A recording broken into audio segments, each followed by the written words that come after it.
तिरुपती बालाजी मंदिर हे कलियुगातील सर्वात श्रीमंत आणि शक्तिशाली मंदिर मानलं जातं। या मंदिरात दर महिन्याला शेकडो कोटी रुपयांचं दान येतं। तरीही भगवान व्यंकटेश्वरांना आजही कर्जदार मानलं जातं।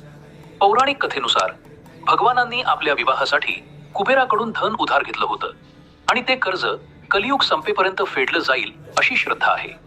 म्हणूनच लाखो भक्त इथे दान करताना स्वतःला त्या दिव्य कार्याचा भाग मानतात। तिरुपती मंदिराशी अनेक रहस्य जोडलेली आहेत। भगवानांच्या मूर्तीचे डोळे नेहमी झाकलेले असतात, कारण त्यांच्या दृष्टीला दिव्य तेज मानलं जातं। मूर्तीवर सतत ओलावा दिसतो, ज्याला अनेक भक्त भगवानांची जिवंत उपस्थिती मानतात। दररोज लाखो लाडू तयार होतात, पण त्यांची चव आणि गुणवत्ता कायम एकसारखी राहते। हजारो भक्त इथे केशदान करतात, ज्याला अहंकाराचा त्याग मानलं जातं।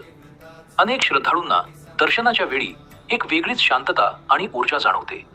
म्हणूनच तिरुपती बालाजी हे फक्त मंदिर नाही, तर करोडो लोकांच्या श्रद्धेचं जिवंत प्रतीक मानलं जातं। व्हिडिओ आवडल्यास व्हिडिओला लाईक करा,